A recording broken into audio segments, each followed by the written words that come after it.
Yaz aylarında özellikle sağlık açısından dikkat edilmesi gereken pek çok konu var değerli izleyenler.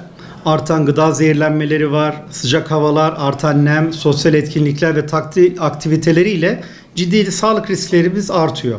O yüzden sizin bu sorularınızı yanıtlayarak yaz aylarında daha sağlıklı bir yaşam sürmek için nelere dikkat edelim? Bunları konuşacağız. Şimdi yaz aylarında en sık görülen hastalıklar neler dediğimizde şu an Türkiye Arabistan'dan bile daha sıcak bir ortamda. Yüzümüze fönden sıcak hava gelir şeklinde bir sıcak hava esiyor. O yüzden yaz aylarında genellikle sıcak havaya bağlı olarak enfeksiyonlar, gıda zehirlenmeleri, cilt problemleri ve su kaynaklı hastalıklar gelişebiliyor. Özellikle beyin kanaması, kalp krizi, bunlara karşı dikkatli olacağız. En sık gelen hastalarımız gıda zehirlenmesiyle geliyor. Sıcak havadan dolayı bakteriler çoğalınca özellikle bozulmuş yiyecekler, çiğ veya az pişmiş etler, kötü saklanmış yiyecekler ve içme suyu kontamine olduğu için ciddi risk taşıyor. İshal büyük bir problem. Çok yaygın ishal vakalarıyla karşılaşıyoruz. Hem sıcak hava hem de su kaynaklı oluyor bir hastalıklar ve ishal çok yaygınlaşıyor.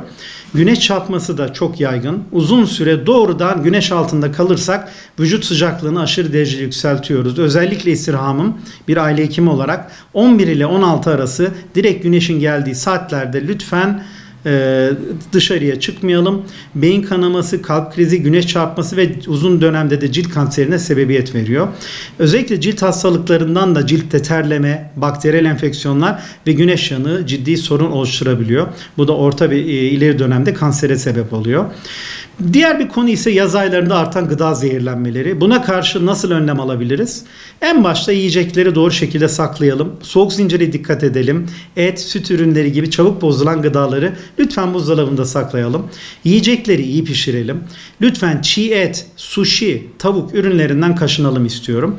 Bir de su ve su kaynaklarını dikkatli kullanmak çok önemli. Bildiğiniz gibi musluk suyu ya da kirli su kaynaklarından içmekten kaçınalım. Bazen buzlu kahvedeki buz bile inanın insanı bu hastalıklara sebebiyet verebiliyor. Ellerimizi sıkça yıkayacağız. Özellikle yemek hazırlamadan önce ellerinizi temizleyin. Diğer bir meselemizde ise ishal, güneş çarpması ve cilt hastalıkları. Bunlar neden peki yazın artıyor? Şimdi ishal, bakteriyel enfeksiyonlar, kontamine olmuş su ve yiyecekler nedeniyle çok daha yaygın hale geliyor. Sıcak havalar bakterilerin hızla çoğalmasına tabii sebep oluyor. Güneş çarpmasında da vücut sıcaklığımızın düzeni bozulduğu ve aşırı sıcakta kaldığımız için vücut fonksiyonlarımız olumsuz etkileniyor. Cilt hastalıklarımızda da genelde aşırı terlemeye bağlı güneşin etkisiyle de ciddi cilt yanıkları ve cilt enfeksiyonları özellikle bakteriyel yaygınlaşıyor. En çok benim kaygılandığım çocuklar ve yaşlılar.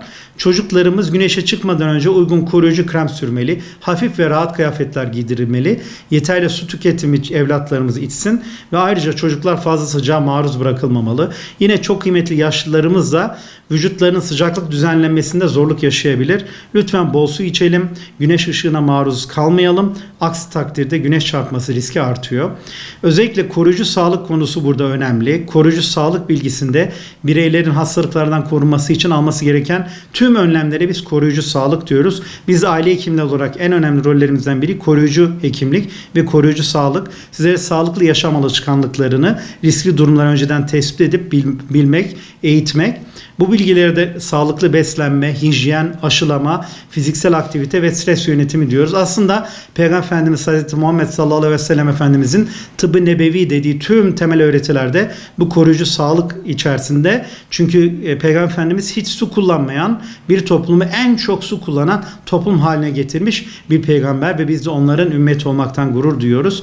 Kısacası bunların hepsine dikkat edip ölçülü yiyip temizliğimize dikkat edersek ve suyu doğru kullanıp israfsız bir biçimde o zaman çok daha sağlıklı bir yaz geçireceğiz. Sevgiyle kalın. Teşekkürler.